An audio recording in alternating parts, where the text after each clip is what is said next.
Welcome to the Emerging Minds podcast. You're with Sophie Guy, and this is part 2 of a conversation with Ben Rogers about regulation and how understanding what is happening for children at the level of their body's nervous system can support healthy development and well-being. Today's episode begins with me asking Ben to flesh out an example of what co-regulation would look like in the moment with a toddler who is very upset.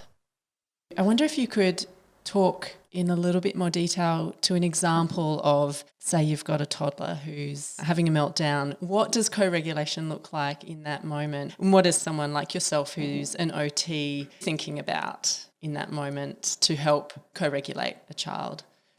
Yeah, so I think first and foremost, when we're experiencing an emotion of another, so let's take our child, it triggers off certain things in us, and often they're unconscious, and I've experienced this firsthand.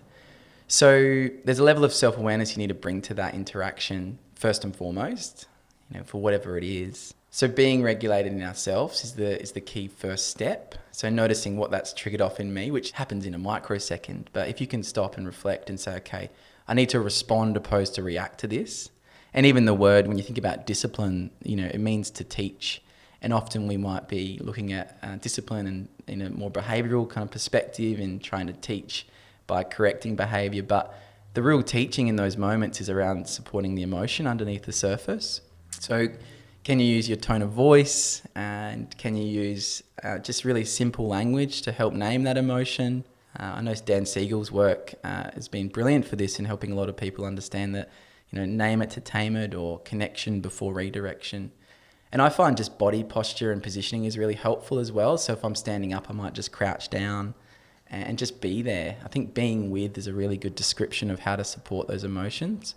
We want it to finish quickly because we don't like the unpleasant experiences that it brings for us. But if we can hold that space, if we can name, if we can be a safe person, it can pass quickly. And then each time you kind of experience that, hopefully it's a bit easier. But the developmental lens adds a whole nother layer to this. I've got a 2-year-old at home, and it might be 1 out of 20 times where that for me is working effectively, and other things might be coming into it where he's hungry or he hasn't slept the night before. So as I mentioned, the nervous system is a complicated and integrated process, but there are some things that you can do to support from a relational perspective. Mm-hmm.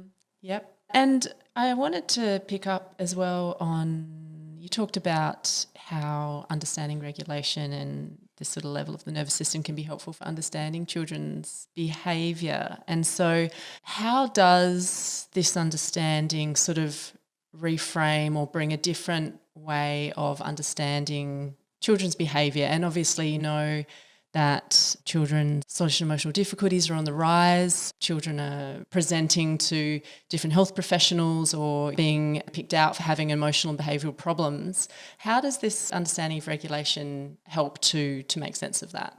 A good visual representation of behaviour is the iceberg that a lot of listeners might be familiar with, where we have the visual kind of iceberg above the surface that we can see really clearly. But what we can't see, and often the case with icebergs, is the mammoth amount of ice that's underneath the water.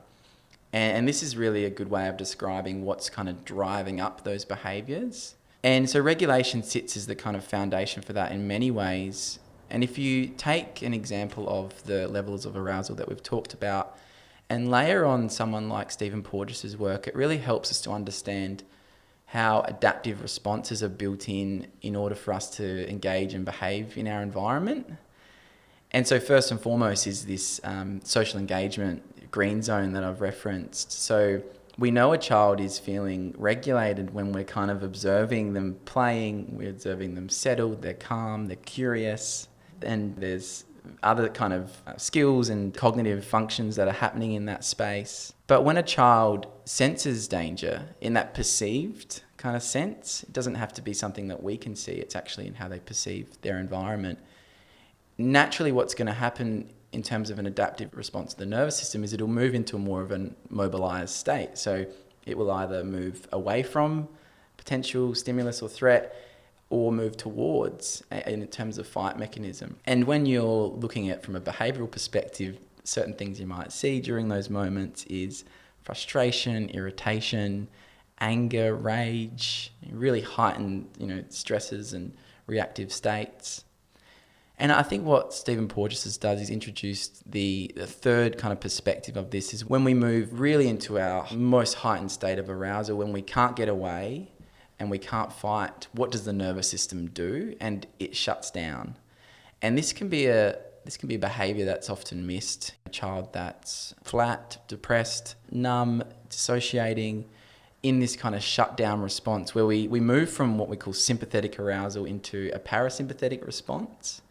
And in those moments of shutting down, it's a way of us coping with what is a really significant stressor. And so as a practitioner, you're looking for all of those kind of triggers or visual cues and what the child's engaging in to have an idea of what might be happening in their nervous system. And obviously there's a lot of different frameworks of perspective that can help understand that child, but regulation gives, a neurobiological perspective on behaviour and what's happening in those moments. Mm-hmm. The next question is around what does it look like when a child has difficulties regulating? We've been talking around it and you've given quite a few examples already. So for children that have difficulties regulating, it depends on what the task is that they're engaging in. For a child who's experienced trauma and being in a stressed, heightened state has been really important to keep them alive, to keep them safe. Now, that's a really functional, important way that the nervous system has helped to understand its environment and engage in that environment. But when we think about if a child has difficulties regulating, we often think of it in the context of them engaging in learning or social engagement. And so a child that transitions from a really heightened home environment where those things are happening into a learning environment, it's really tricky for them to switch in and out of those modes. And even the fact how the nervous system works when we're in a heightened state of arousal, if we're looking at a neutral facial expression, we're going to misinterpret that as being dangerous or someone that's angry. And even the way we process sound has changed as well. So for those children that have difficulties regulating, you're going to see more hypervigilance, you're going to see more heightened arousal states, which include movement, you're going to see more agitation and frustration. And that's really an indicator that this child might be needing something to support them to feel calm in those moments, whether that's access to a safe space in the classroom, whether that's a movement break. A classic one that you might be able to give to a child when you're holding the space of 30 other kids is allowing that child to take some heavy library books to the library as part of a job that they have. And I know it seems simple, but giving them a way of accessing an environment that's free of sound, giving them access to movement, as well as that heavy work that we reference with, loading it up with books, allows them to regulate and have that opportunity to regulate. So we've talked about how children learn or their bodies learn to regulate through the experience of being co-regulated. And within the mental health field and thinking about children's mental health, we often hear about this idea of self-regulation as well, and that the developmental task is to develop self-regulation. Could you talk a bit about that developmental process and that sort of transition from co-regulation to self-regulation? I mean, when should we be talking about a child being able to self-regulate? Self-regulation is really the panacea of regulation, isn't it? It's where we want to get to even as adults. And I know for me, even I sometimes don't access the self-regulatory tools I need to feel calm and regulated. So for children, as I mentioned earlier, co-regulation is really that key foundational piece for them. And for many, many, many years through in utero, even the mothers passing on messages to children about what the environment is like if there's increased stress there or other things. And so co-regulation happens through that utero, birth, childhood, adolescent, early adulthood process. The first part of that, I think, is really about understanding and limiting the environmental stresses that might be impacting regulation. So as OTs, we work a lot with children who have experienced sensory processing differences, and these are children who might have difficulties processing sound, have a low threshold for visual stimuli, and other factors in which they interpret the world around them in a different way to others. And I think that understanding of the environment and certain triggers is really important to helping a child to then be regulated. And when we think about self-regulation and any task or tool that we're learning for ourselves, we need to learn and practice that when we are in a calm and balanced state. If we're when we're in a heightened state of arousal, it's really tricky to learn new skills because our brain isn't able to access those tools and resources. So I think first and foremost, understanding the environment and what's triggering off the stress response for a child is really key. And then can we find a way of helping that child make sense of that experience, to build some level of self-awareness in what's happening for them. And as I talked about, the body mapping is a good example of that, where a child might start to talk about and give labels to what their experience is.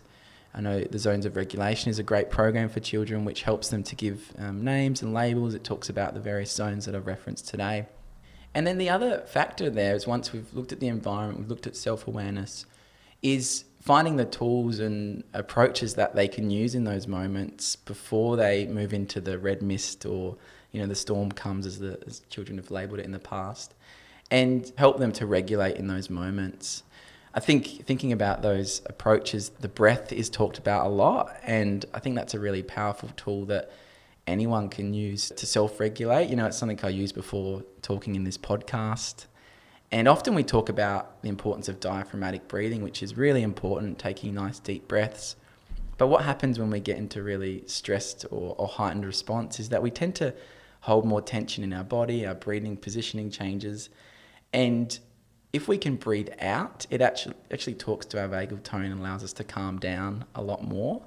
I know Stephen Porges talks about when doing public speaking, if you can just slowly extend your talking, it naturally can regulate how you're feeling.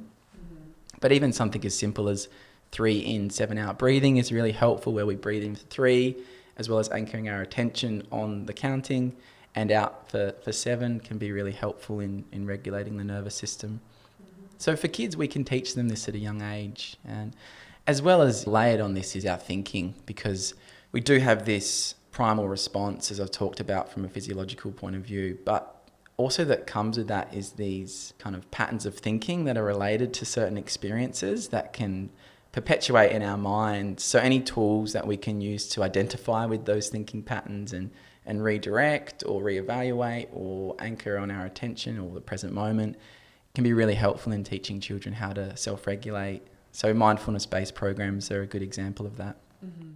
But we would be talking about older children here, wouldn't we? I guess I'm mindful that I sort of have observed or heard people reflecting on this space a bit and saying that we've perhaps emphasised self-regulation a little bit too much too soon, and it's important to get across that message about a child learns to self-regulate through the experience, having many, many repeated experiences of co-regulation. And in fact, that our nervous systems aren't fully formed when we're born. So in fact, we are evolutionarily and physically designed to come out, caregiver waiting for us to do this regulating thing. Yeah, absolutely. I think coming back to the importance of co-regulation and what that means, we've referenced some tools and approaches that we can use with children to help them regulate. But really, if we're looking at one key approach, it's using ourselves to co-regulate with those around them. And that can happen as a parent, as a practitioner, as a person, engaging in the world around us, is that we are social beings and we're built to engage with others. And I think if you layer the whole COVID environment at the moment and what's happened, it's really shut down a lot of that kind of social engagement and reciprocity that we naturally share with others. So the more that we can be with others' emotions as a parent or even as an educator or practitioner, the more children begin to understand that it's okay and safe to have these experiences and learn just at a foundational level what it's like to hold all of that. And yeah, so I think obviously agree with you in terms of co-regulation being the foundational piece, the take-home message from this podcast, I guess, in many ways. Mm-hmm. Is there something you want to say? Because in the back of my mind, I'm well aware that depending on the experiences we've had, and many of us have not had necessarily the best experiences of being co-regulated ourselves. And I think it's fair to say that a lot of us walk around quite afraid of being in the presence of other people's emotions. And so I'm just wondering if there's anything you want to say to sort of speak to that and that tendency that we have to want it to be over quickly or to get dysregulated ourselves because it awakens something in us when we have someone a child having a meltdown, or that idea that sort of knowing that it is an over-arousal thing, it's going to have a natural trajectory, it's going to come down. Do you want to say anything about that? Yeah, it's such a good question, Sophie, because for parents, and think about this for me, when I'm responding to or co-regulating with my little boy, it's highly likely that it's going to be causing some level of dysregulation in me. And so the task in many ways for us as parents is to learn the tools and strategies to be able to hold that in ourselves and to find some kind of neurological space to then be self-aware of that and then respond in an attuned way. Because it happens in these micro moments of stimulus, crying. The other day he knocked his plate off the table onto the floor. And for me, that just due to my upbringing, that raise, had to be really clean and had to be respectful at the table. And in that moment, I noticed there's some reactivity. And so you have to stop yourself in those moments and say, okay, what are we trying to do here? Obviously, there's an emotion in that moment of him and what he's trying to achieve. And so this interplay of stimulus, reaction and response is something that we should be self-aware of as best we can and find the space to then respond in ways that are meaningful for that child. So in that moment of him doing that, it's really saying, hey, you finished your dinner and you need a bit of time to go and play. And I can see you're frustrated. I can see you're really upset and I'm here. It's okay.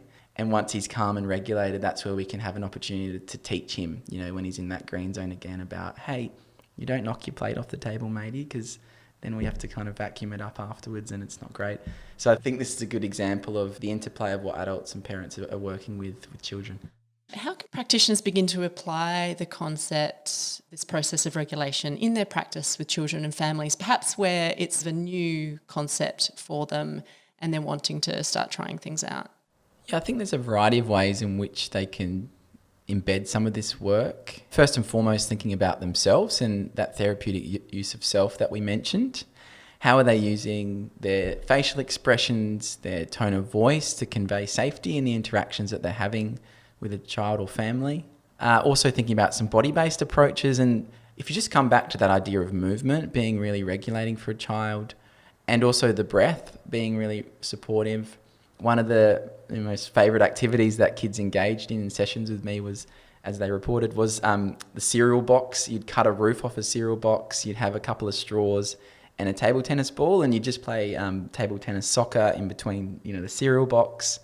And so starting a session like that was really effective because no matter how the child kind of came into that session, we would have that fun, engaging relational activity that involved using the breath. And also this idea of just other little micro moments in the day where we can kind of feed children's need for movement or regulatory inputs. For me, I'm in this podcast, in between our breaks, I'm using a Camelback drink bottle, which is naturally regulating for any adult or child. It's the bite, suck, swallow synchronicity, which is naturally calming. And so you can have that as a child, as a student on a desk at a school, and that can really feed your need to move and help you to stay regulated throughout the day. The final piece of this is thinking about our environment. How do we create predictability and familiarity in our environment to support the nervous system to feel calm? I talked about that concept of neuroception earlier, and that never switches off. We're always scanning our environment for danger. And so when things are predictable and familiar and there's routines in place, that neuroception is able to turn down to a low level because I know what's going to happen. I know that teacher, I know how they're going to respond, or I know that person in the environment because I know what they do. And so that really allows a child to manage the stress that they're probably coping with in other areas as well, potentially, to not have to worry about those things from a neurological perspective. Any other examples? For practitioners that are listening and thinking, gosh, there's lots of information in this podcast and I'm not sure where to start, I just come back to the therapeutic use of self and how you use yourself in the interactions. That's a key thing to take away from potentially this podcast. Yeah, and maybe I could just pick something up. Could you talk a bit more about why is that therapeutic and what is it about our voice and our facial expressions that's important for regulation and for calming the nervous system? Yeah, so the other day I had a meeting with a colleague and I walked in and I was wondering if they were frustrated with me or upset with me. And I wasn't getting the reciprocity. So I was smiling, I wasn't getting smiling back. My tone of voice, my intonation was kind of used a lot of different range, but theirs was really flat and their expression was quite flat. And so as we were talking over, a couple of minutes, they said to me that they'd actually been to the dentist and they'd half their face was numb. And so I think that's a really key example, because in that first 2 minutes, I noticed that my level of alertness slightly increased, and there was a bit of a stress response as I interacted with them. And so that's a really, good practical example of the importance of reciprocity and what Stephen Porges talks about, safety cues. And so just by using the full range of our facial expressions, we can resonate, we can send a message to the nervous system of someone that we're working with, and can support them to feel a bit more regulated. Obviously, part of that is trying to attune and meet a child or parent where they are in the moment. If it's not congruent, then it can have an opposing effect. But if we're meeting them in that kind of social engagement space, it can allow them to convey safety.